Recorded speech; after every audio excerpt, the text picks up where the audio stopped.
Okay, so I'm going to talk you through the ingredients, but a full list of ingredients and method can be found in the description.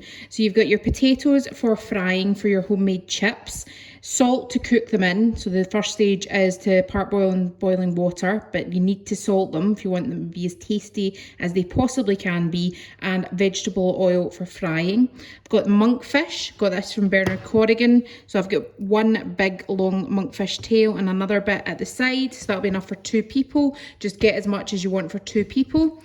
For the breadcrumbs, it's a 3-stage process. So you've got your plain flour, and I'm going to flavour that with lemon zest and garlic powder with some salt. Dip an egg thereafter, and then a mix of panko and golden breadcrumbs, and then we'll be frying that in the vegetable oil as well. I'm going to make some peas with mine. You can have any veg that you want, and also in the description I'll list the ingredients for how to make your homemade tartare sauce if you want that as well. Otherwise, just use shop bought. So we're going to make the potatoes. I'm going to peel them first, and then we're going to part boil them in some salted water.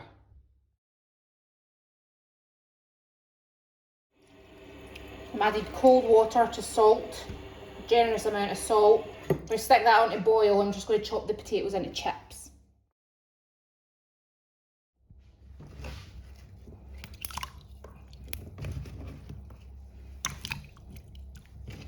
And then we're just going to boil. Alexa, timer off.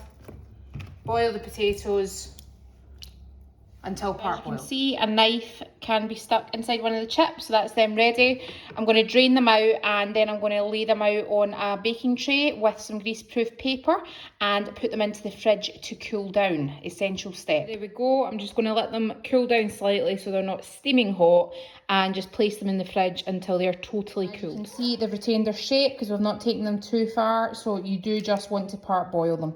Stage is I'm going to prep for the 3-stage process for coating the monkfish. So plain flour is number 1, whisked eggs is number 2, and number 3 is going to be our seasoned breadcrumb coating.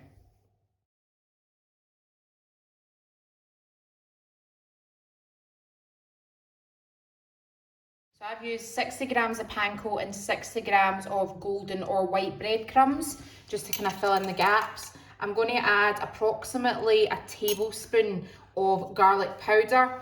You see that? So your tablespoon of garlic powder, your teaspoon of salt, and then I want you to grate the whole lemon zest into this mixture, and then we're just going to like mix it all up.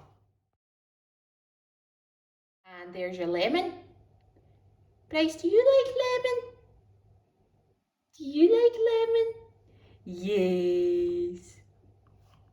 And then we're just going to mix this up. Obviously, you've just totally zested the lemon. I'm going to juice that and put it in a little bottle in the fridge, and I'm also going to use some in the homemade tartare sauce that I'm going to make as well. A wee tip as well, I found this in Sainsbury's, right? And normally if you get the Red Dragon, I think it is, panko, for the same price, it's like a quarter. This was like $2.99 for this huge bag, 350 grams. Would definitely recommend. I'm just going to take out the monkfish and just chop them into the little bites, and then just put them back in this bowl. And that is the homemade tartare sauce ready. As I said, you can find the ingredients and method in my description. Excuse me! You! Behave yourself, Mummy's making a video. Put your vegetable oil in a pot, and we're going to heat it up to it's really, really hot, but not so hot it's smoking. We don't want to be burning the outside before we cook the inside, but we do want it hot enough that the breaded batter is crispy. If your oil isn't hot enough, you don't get that nice crisp outer coating. We'll be cooking the chips first because they'll take longer. Your monkfish you're only going to need to fry for about 4 to 5 minutes. The chips will probably need up to about 10 minutes. A half portion at a time, but I always test one. So cold chip from the fridge. Not ready yet. We want it to be like also prepped a plate with kitchen paper on the side, and we'll use a slotted spoon to get the chips in and out. We put the chips in, and whilst the chips are starting to cook, we're going to start with breading the portions of monkfish. Test again.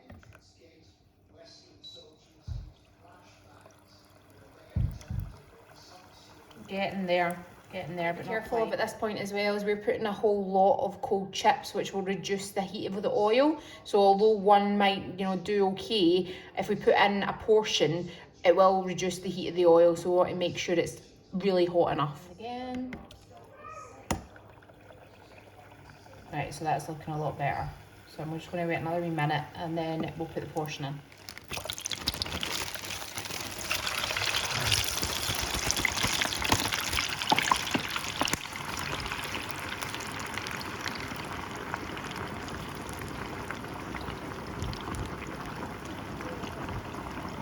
Alexa, start a timer for 8 minutes. 8 minutes. Starting now. And whilst the chips start to cook, what I'm going to do is start to coat the monkfish fillets. So a portion of that to go with the chips. So flour, egg, and then into your mixed breadcrumb with lemon mixture. Like that, and just place it on a plate. Alexa, how long left in the timer? You have 4 minutes and 10 seconds left on your 8-minute timer. Breaded monkfish, I'm just going to add that in with the chips as well. So the whole portion will be ready at the same time.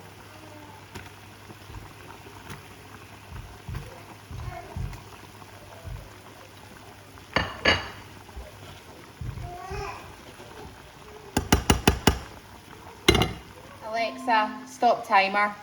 So I know that's been 8 minutes, the monkfish has been in for 4. I'm going to just keep an eye on this now. I will take these out when we hit the 5 o'clock, I was about to say the 5-minute mark. Although I actually think they might be ready now. And we will just keep an eye on the chips and they'll keep going until they're ready. I'm going to take the monkfish out now. You know the chips are ready when they start to float a bit and you can see the crispy coating on the outside. If you want some veggies, just stick them on as and when. I'm having peas, so they only take a few minutes to boil. Nice, quick and easy.